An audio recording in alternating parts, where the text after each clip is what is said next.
to Florence, Italy, a city that's been a tourist magnet for centuries, drawing people to the great Italian Renaissance artists in the famous museums. But this influx of tourists is so intense these days, it's putting a strain on that famous Italian benvenuto, welcome. Reporter Anna Bensted has our story. Imagine yourself on a dream holiday, under the Tuscan sun in Florence, where the only hard decision of the day is gelato-related. But what if the reality of this Renaissance city turns out to be... It's crazy. I think it's too busy. A place where hot and bothered tourists describe themselves. Too many. Where lines to the major museums clog the beautiful piazzas. We're not going to go see Duomo today because the line is just too long. And where the visitors feel sorry for the residents. I think it must be a nightmare to be Florentine.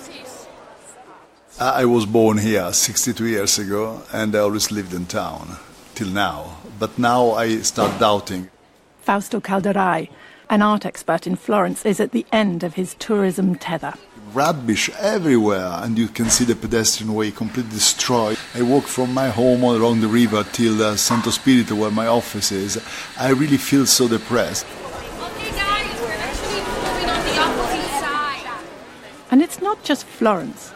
Venice is installing turnstiles to limit numbers to its famous piazzas. Barcelona has signs from residents saying, "Tourists go home, refugees welcome."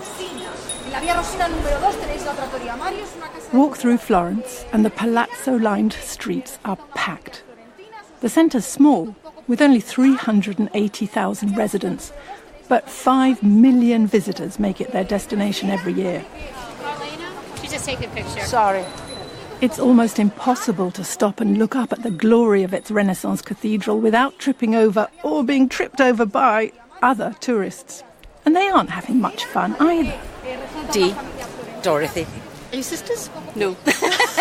Does everyone know? Dee and Dorothy are from Glasgow, Scotland, and are having a panino on the steps of Santa Croce. But they wouldn't describe their day as much of a picnic. There's so many guided tours with people, it's difficult to even know who your guide is and to understand what they're saying because there's so much noise going on round about. The bell tower is original. It's not just the increase in tourists every year that's a problem, but the behaviour. The sound of a shopkeeper hosing the sidewalk in front of her wine shop to stop tourists from picnicking there. In this one narrow street, you can see how tourists, all using the same social media reviews, can change the character of an historic area. One well-reviewed cafe here has hundreds of tourists jamming the street, waiting to get in. No one can see the wine stall, let alone get in easily. Qui c'è una barriera, non dà visibilità ai negozi, non c'è possibilità di entrare nei negozi. The numbers of tourists are creating a barrier in the street, says the owner. She feels her traditional store will soon close, as many others have already done. Her phrase for the city? Il degrado. In steep decline. It's simple. The Florence that tourists want to see is changing, precisely because of all the people coming to see it. But what to do about all this is not simple. Some say access to the city should be limited.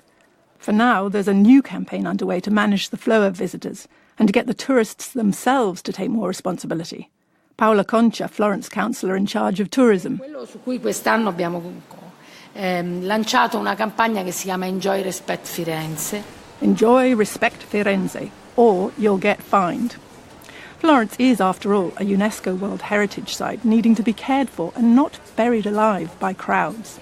Carlo Francini, I'm the site manager of the Historic Centre of Florence as a World Heritage Site.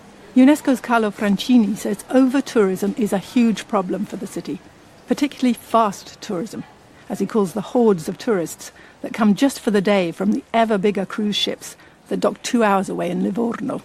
I don't believe in the closure of the city, because it's a contradiction with the status of the World Heritage.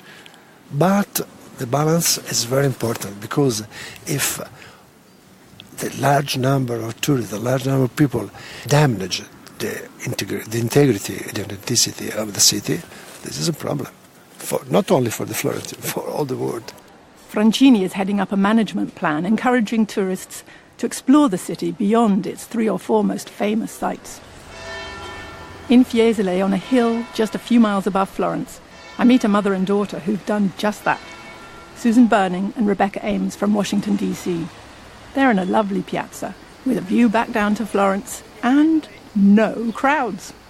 Rebecca describes a visit to the Church of Santa Croce, which encapsulates for her why some sort of resolution to the problem of over-tourism has to be found. We were looking at all of the tombs, and we were in front of Galileo Galilei, and next to me was somebody from China, and there was somebody else from another country, and we were all completely not Italian, but we were all standing in front of this person whose ideas are fundamental to our lives. And so it's, I think in Florence especially, where so much came from here that is just the basis of science and thought and philosophy, that it does belong to everybody in a way. We grew up learning it. But even Galileo and his telescope could not have foreseen the problems brought on by immense cruise ships, Airbnb-style accommodation and cheap flights. In 1980, there were 300 million of us on the move worldwide for travel and tourism. This year, there are 1.3 billion. So it seems unlikely that the increasing tension between tourists, residents and city officials is going to go away anytime soon. 100, 1300, 1400 and 1500. And the square on that occasion was decorated with beautiful stakes. For Here and Now, I'm Anna Bensted.